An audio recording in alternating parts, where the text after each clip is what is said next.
Hello friends! Welcome! Bye, Mami. Hello friends!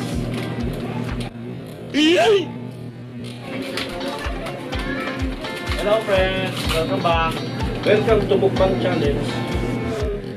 Mukbang Challenge. 5 hours later. Welcome to Chris and Jel Channel. Dito kami ngayon sa bahay ni Mami para mag-mukbang challenge! Kasama namin ngayon si Vice and Mayora ng Dekada Riders. Dito kami ngayon para mag-mukbang challenge. Okay? Meron kaming bilao, noodle bilao. Alright? Then meron ding 5M Sushi Unlimited. Ayan siya.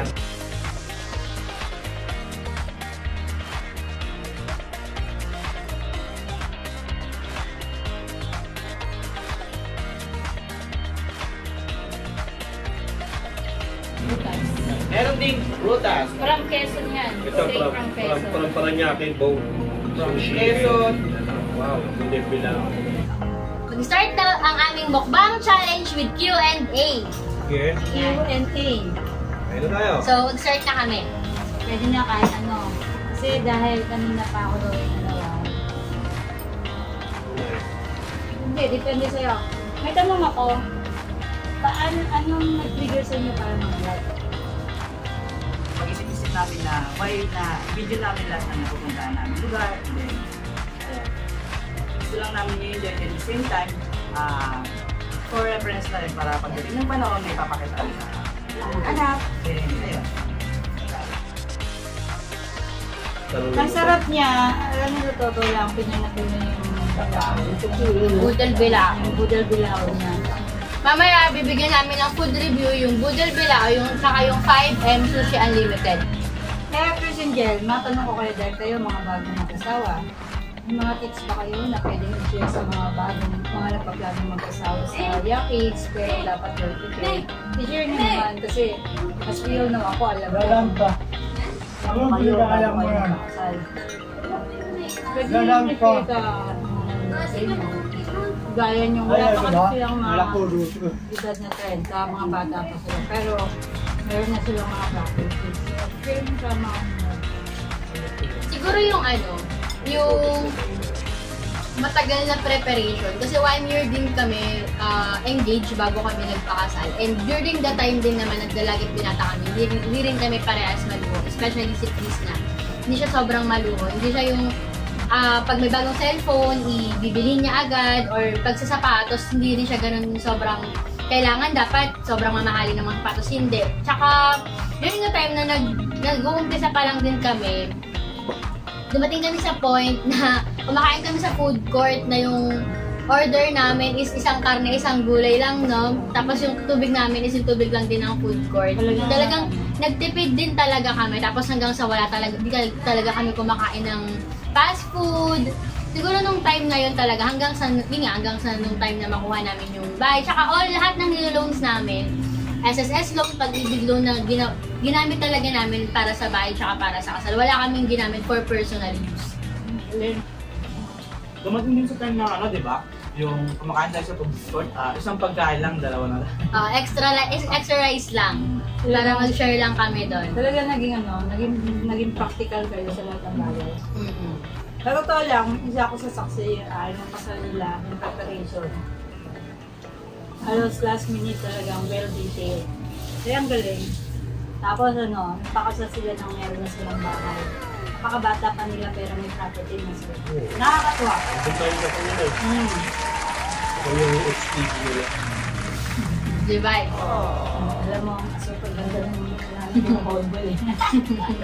Yung HPG nila, ako yung tagahawi yung sa mga dadaanan namin para maging mabilis yung pagpunta ng Torreto sa sa Tuban, sa reception. Ilan yung plano niyo maging babies at kailan? Yung plano kung ilan. Siguro kung ilan din lang naman yung ibibigay din sa amin. And then, Soon ba? Soon? kung kailan din siya ibibigay. Kasi hindi rin natin alam kasi kung talagang para sa amin at para ngayon na, Again, sabi nga, hindi naman naging advance, hindi naman naging nade-delays ng Lord.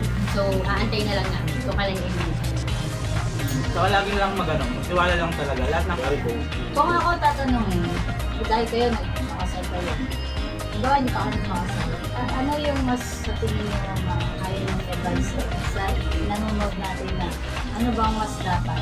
Kasal muna o magsama muna? Opinion nyo na nga. Sa akin kasi, Hindi ko. bago ka magpakasal, mag-travel muna kayo dalawa. Kasi mas makikilala mo. Kami ni Chris, wala kaming travel na hindi kami nag-away talaga. Doon nasubok. Kaya pala! Doon nasubok. Ay, lagi kami nag-aaway pag nag-travel kami. Doon nasubok Good yung pala pasensya yun. ko, pasensya niya. Si Chris sobrang haba ng pasensya pero talagang na-test talaga yung pasensya niya. Yung pakikisama niya pakikisama namin na parang kailangan ganyan pa kitang mag-away kami pero talagang obvious na hindi kami nag-uusap, di ba? Ilang araw lang yung travel, nagti 3 days, 2 nights travel lang kami. So talagang kasi nasubok lahat. Tapos yung kahit financially, nakikita mo yung attitude niyo isa't isa financially kapag nag-travel kayo.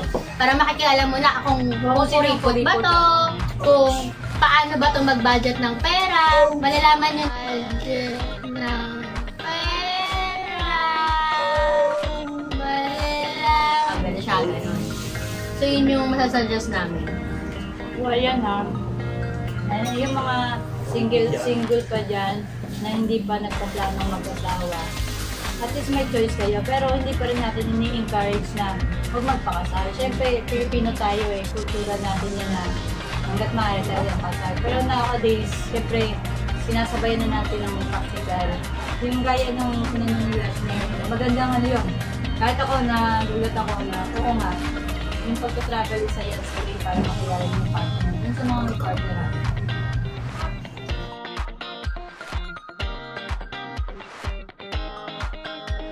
Try nyo to. Try nyo kahit Masarap konti. nga eh. Masarap.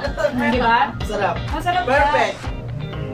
Idulog mo hanggang ilalim kasi Siya, kailangan ko nakatikim ng ganito. hindi pwedeng ibabaw lang. Beach sushi. Sarap siya. Best time ko Pero pa. ang ano niya, ang style lang, parang Dito yan. parang takot ka. Ito kunwari yung dahon. Pari Dati ka ganyan yan. Iro-roll mo. Pagkakay. Correct. Sarap nga. Try mo. Sarap po talaga nila. So, yun. Bigyan natin sa iyo. Kasi siya, hindi siya kumakain yan. Hindi talaga ako makain ng So, sabi ko sa kanya, Try mo. At anong Japanese food? tapos ito yung crab roll. Salad. Ito yan yung Parang kaya naman nakain kasya sa pala. Ano tawag dito? Kasya pala sa atin. Alam mo ba, kanina may sabi ni Chris, nung nakita niya yung bilao, parang kay Vice lang yan. Hello!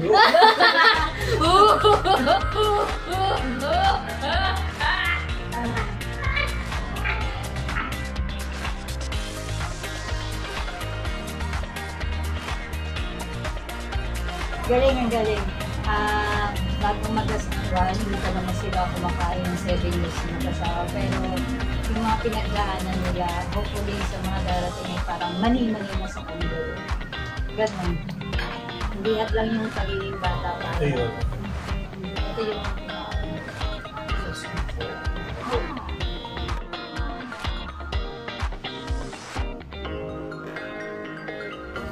Nagpo-food review na kami para sa mga pagkain kinain namin ngayong mukbang. So, hindi pa naman namin siya ubos, pero makakapagbigay na kami ng mga review tungkol sa kung ano yung experience namin. 5M Sushi Unlimited and Budel Bilao. So, yung kanilang contact details, nilalagay ko dito sa taas. Ayan. Diyan yung kanilang contact details ni Budel Bilao at ni 5M Sushi Unlimited. I-rate natin na time namin siya. 10 ang pinakamataas, 1 yung pinakamababa. So, unahin natin yung food ni 5M Sushi Unlimited. Sa akin kung ano, i-rate ko to sa 8. Bakit 8? Although hindi na bad number sa 8. Ito hindi naman ako Japanese eh. Diba? Kaya hindi ko ganong sobrang ano yung Japanese food. Pero yung natikman ko siya, naging 10. oo, masarap siya. Naging 10 tapos gusto. Eh, masarap siya kasi ano, diba? Pag nasanay tayo sa Filipino beach. Pero dahil meron mga ganyan, Miso. Ganyang klaseng pagkain. Natakot kasi yung... Okay siya. Mamira. Congrats. Congrats. Ang sarap ng ano mo. Sushi mo. Para lang... I-rate ko ng 1 to 10, 11. Wow! So may libre kami nito sa sunod na mukbang challenge namin. Mamira. Ayan ah. Ayan. Then sa Budel Bilao, actually first time ko lang nakakita ng... Natikman mo na to, Chris. Ito, iba to ah. Kano niya. First time ko lang nakakain ng Budel Bilao na ganito. Pero sa Filipino tradition, para siyang ano, Valenciana. Na, Paris Valenciana. Oo. Paris Valenciana na pinaghalo. Pero malakit kasi yun. Pero ito hindi ito malaki. Yan. Okay siya panalo. Sa mga may dalawang anak lang. Sakto yan. Yung Apat. para kaysa magluto kayo. Oo. 3 to 4 person. Dapat kayo magbabarkada, sakto siya. At first, hindi rin talaga ako kumakain ng Japanese food. Nung makita ko yun, bakit kailangan nakabalot sa karol? Here. Pero, walang halong kaplastikan. When I tried it, ng 5M Sushi Unlimited by Miss Madam Mira. Promise, ang sarap. Mapapakain ka talaga kahit di ka manili. So, eto yung gabaw niya. Then, itong baked sushi. Yung baked sushi ni Ma'am Mira, sobrang siya, makinis. Di ba, no? Makinis siya. So, kahit hindi ka kumakain ito, kahit hindi ka mahilig sa ganitong once na matikman mo, Wala. ang sarap. Ang talagang, siya, basta masarap. I-rate ko talaga siya ng kung 1 to 10, 10. Kasi talaga masarap siya. Highly recommended. Maraming ngayon Libre kay Mamira kasi ako 11. 15. Maraming naglalabasan ngayon ng mga iba't ibang klase ng sushi. Ang labanan nila ngayon is pasarapan. Pasarapan. So ilalaban ko to, promise. Masarap siya. Nag-uumpisa pa lang siya mag-business pero marami na siyang order. Every day siya may order yun. Delivery at saka pizza. Yan siya sa palengke. So etong maki ay etong kani salad. Masarap din siya. So hindi naman nakakalat. In short, lahat ng product ng 5M Sushi Unlimited. Walang nakapagod na hindi ko masarap. Try nyo! Kung mali kami, sige, comment down kayo. Lalo na yung mga kapitbahay ng Paranaque kasi both Paranaque lang naman yan. Tabig, Lupa, Las Piñas, yan. I-recommend tong dalawang pagkain. Tapos itong bilao, itong bilao. Nakakatuwa kasi kumbaga, yun nga, gaya ng sabi. Andyan na kung magluluto ka pa, magkaiba kasi yung magluluto ka saka sa dinan. Nowadays kasi, mas less tayo sa packet Bakit? Kasi uso ang online ngayon. So kung nagmamadali ka, pero gusto mo nandun lahat ng pagkain kahit try nyo na to. Ito yung practical ways. Kasi kung bibili ka ng hipon, manok, baboy, ganyan. Mapapagod ka pa, ang lahat ka ng gagastos yun. Tapos hindi naman pala nakikita, tapos hindi lang kayo sa pamilya. So try nyo yung mga ganito. Natural lang naman nakikita sila dahil yung business na nakatulong na tayo, nag-isip pa tayo, less effort pa tayo. Yun yung maganda doon. Yun. Tapos yung nakikita nyo may prutas kami dyan, wala naman pinagkaiba yan sa prutas na nabibili sa palengke. Ang kaibahan na kasi ito, hindi ito lahat na, hindi maraming kamay ang dinadaanan. Kasi from taniman, from dito sa pinkuhan namin, talagang mabalik siya. So yun, nag-enjoy talaga ako. So lahat ng nandito na pagkain, wala talaga ako masasabi. Sabi ko lang, actually, nasabi ko sila. So, sobrang Lubos na. sobrang sarap talaga siya. Actually, di talaga kami kumakain ng Yay! Napakain na sila! Grabe na short shoot. Di talaga kami kumakain kasi hindi naman talaga may at the same time, ako talaga, hindi rin ako mahilig sa pagkain. Hindi ko kinakain. Hindi ako kinakain. Siyempre ako mag-a-adjust. Ganun talaga. So, pero ito, budol bilao. So, siyempre, lasang Pinoy talaga. So, affordable pa. Hindi ka na talaga lugi. Oo, di ka lugi ron.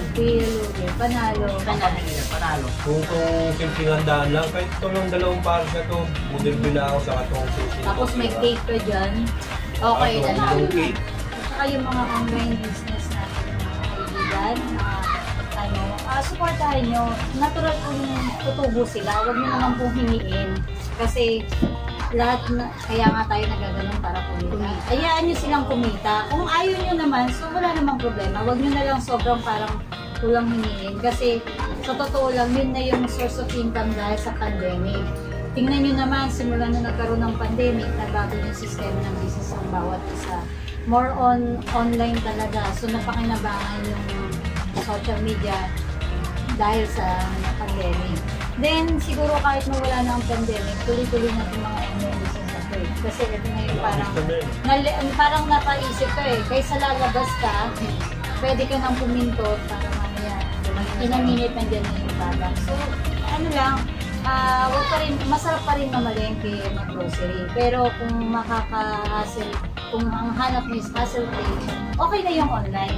Kumuha kayo dun sa legit, sa kilalang kilala nyo. Kasi kahit anong mangyari, ang Pilipino magaling sa kabutihan, mas magaling sa lokal.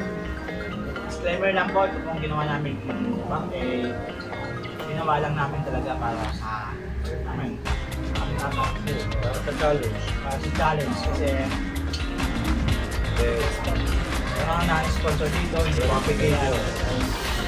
Walang bayad to. Binili namin Kami ito. po ang nagbayad.